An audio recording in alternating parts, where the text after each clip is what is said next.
EAMCET స్ట్రెస్సా? Testonic.ai ని try చేయండి. Free mock test, custom test, AI insights మరియు పర్ఫార్మెన్స్ ట్రాకింగ్ కూడా. Register now. తిరుమల క్షేత్రంలో అది నడిపేటువంటి గోశాలలో గోవుల దుస్థితి ఎలా ఉంది అంటే మీరు చూడండి. చనిపోయినటువంటి ఆవులు ఎన్ని ఉన్నాయో, మచ్చుకు కొన్ని మాత్రమే గత 3 నెలలుగా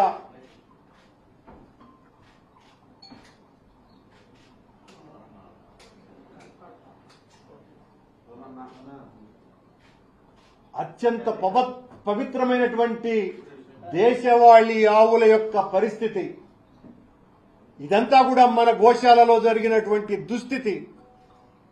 భగవంతునితో సమానమైనటువంటి గోవులకు పట్టినటువంటి గతి. మచ్చుకు కొన్ని మాత్రమే. ఇవి మా పరిశోధనలో దొరికినటువంటివి మాత్రమే. ఇవి కాకుండా ఎన్నో ఆవులు మరణించినాయి. దిక్కుమొక్కు లేకుండా వాటిల్ని కనీసం పోస్ట్ మార్టం చేయకుండా ఎందుకు చచ్చిపోయినాయో అనేటువంటి విషయాలను కూడా మరుగున పరిచి దాదాపు ఈ 3 నెలల్లో దాదాపు 100కు పైగా దేశవాళీ ఆవులు మరణించినాయి. ఈ మహాపాతకం తిరుమల తిరుపతి దేవస్థాన అధికారుల పర్యవేక్షణ లేకుండా ఈ రాష్ట్ర అధినేతలకు ఊడిగం చేయటానికే వీళ్ల పాలనంతా కూడా సరిపోవటంతో అక్కడ పర్యవేక్షణ అధికారే లేకుండా పోవటం కారణంగా ఓ డిఎఫ్ఓ స్థాయి ఫారెస్ట్ అధికారిని ఇన్ఛార్జిగా నియమించినారు గోశాలకి.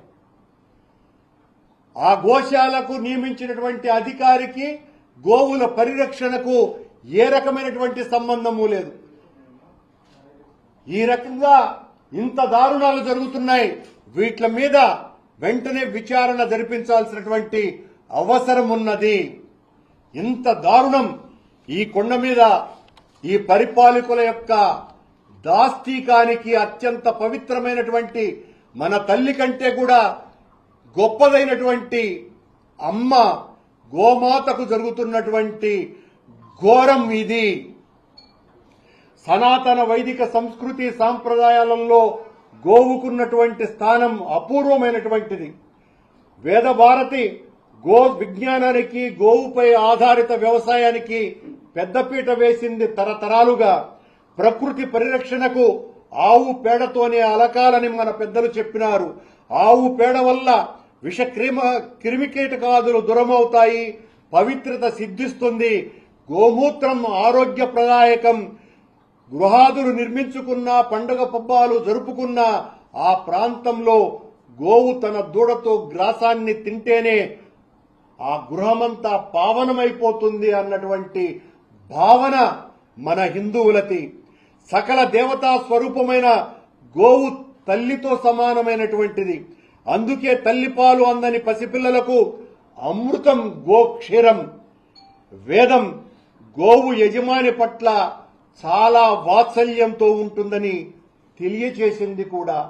ఇంతగా గోవు పట్ల సనాతన ధర్మం మనకు బోధిస్తున్నది. గోవు యజమాని కుటుంబంలో ఎవరికైనా కూడా అనారోగ్యం సంభవిస్తుంది అంటే ముందుగానే తెలుసుకొని ఆ గోవు అడవుల్లో వనమూలికల్ని, తృణాల్ని తిని ఆ మూలికల ద్వారా నాణ్యమైనటువంటి ఆరోగ్యానికి ఆ ఇంటికంతా కూడా అందజేస్తుంది అన్నది చారిత్రక పరిశోధనల వలన హిందూ ధర్మం యొక్క నమ్మకంగా, అది అందరి విశ్వాసంగా భాసిల్లుతున్నది. అంతటి ఉన్నతోన్నతమైనటువంటి స్థానమున్న మన భారతావని సంస్కృతిలో స్థానం సంపాదించుకున్నటువంటి గోవు యొక్క దుస్థితి వెంకటేశ్వర స్వామి ఆలయాల్లో జరుగుతున్నటువంటి పరిస్థితి ఇది. అందులోనూ కూడా వెంకటేశ్వర స్వామికి అత్యంత ప్రీతికరమైనటువంటి జీవి ఆవు. తనకే ఆహారాన్ని అందించినటువంటిది పవిత్రమైనటువంటి ఆ తల్లి. ఈ భూగోళం మీద ఆయన తపస్సు చేసుకుంటున్నప్పుడు ఆ పుట్టలో ఆయనకు పాలిచ్చి పోషించినటువంటిది ఆ ఆవు. ఆ ఆవు పట్లనే ఎంత నిర్లక్ష్య ధోరణితో ఈ ప్రభుత్వం వ్యవహరిస్తున్నది అనటానికి ఇంతకంటే సాక్ష్యం మరొకటి లేదు. ప్రతిరోజు కూడా సుప్రభాత సేవలో వెంకటేశ్వర స్వామికి జరిపేటువంటి సుప్రభాత సేవలో వెన్న తయారుగా ఉన్నది లేవు స్వామి అన్నది ప్రధానమైనటువంటి పాఠం ఆ సుప్రభాత సేవలో. ఆ స్తోత్ర పఠనంతోనే స్వామి యోగ నిద్ర నుంచి మేలుకుంటాడు. మేలుకున్న వెంటనే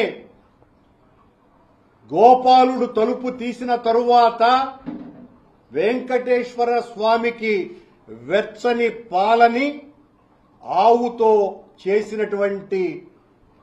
పాలతో చేసినటువంటి వెన్నని నైవేద్యంగా నివేదనగా ప్రతి నిత్యము ఇచ్చేటువంటి సాంప్రదాయం మన దేవాలయంది. అలాంటి దేవాలయం సంరక్షణలో ఉన్నటువంటి గోమాతకు జరుగుతున్నటువంటి అన్యాయం అంతా ఇంత కాదు. మా పాలనలో దాదాపు 550 ఆవులను, అత్యంత నాణ్యమైన ఉన్నతమైన ఆవులను, సాహివాల్, గిర్, కాంక్రీజ్ ఇలాంటి ఆవులని దాతల ద్వారా సమీకరించి గుజరాత్, రాజస్థాన్ ఇలాంటి పంజాబ్ నుంచి ఆ ఆవులను దాతల ద్వారా సమీకరించి వెంకటేశ్వర స్వామికి అనునిత్యము 1500 లీటర్ల పాలును అన్నప్రసాదాల వినియోగం కోసమని, అక్కడ జరిగేటువంటి అనేక కైంకర్యాల కోసమని ఈ స్వచ్ఛమైనటువంటి ఆవులతోనే స్వామివారికి నివేదన చెయ్యాలా అన్నటువంటి మహత్తరమైనటువంటి ఆలోచనతో మా జగన్మోహన్ రెడ్డి గారి పాలనలో ఆలోచన చేసి 550 ఆవులని రైల్వే మంత్రితో నేరుగా ఆనాటి అధికారులు చర్చించి రైల్వే వ్యాగన్ల ద్వారా వాటిని ఇక్కడికి తరలించి వాటిల సంరక్షణ కోసమని పెద్ద ఎత్తున మేము కార్యక్రమాలు చేస్తే ఆ ఆవులకు పుట్టిన దూడలు, ఆ ఆవుల దుస్థితి ఈ రకంగా ఉన్నది. మా పాలనలో రోజు 1500 లీటర్ల పాలు సమీకరించే పరిస్థితి ఉంటే ఈ రోజున 500 లీటర్లు కూడా కొండకు తరలి వెళ్లటం లేదు గోశాల నుంచి. ఇది పరిస్థితి. అక్కడున్నటువంటి అధికారుల పర్యవేక్షణ పూర్తిగా పోయింది. లేగదూడలను పట్టించుకునేవాడు లేడు, చూడి దూడలను పట్టించుకునేటువంటి వాడు లేడు. మాయ బిడ్డలు కన్నప్పుడు వస్తే ఆ మాయను ఏం చేయాలో తెలియదు. ఆ మాయ యొక్క కంపు కొడుతూ ఉంటే అక్కడికి వచ్చేటువంటి భక్తులు తట్టుకోలేక విపరీతమైనటువంటి ఇబ్బందులు పడుతున్నారు.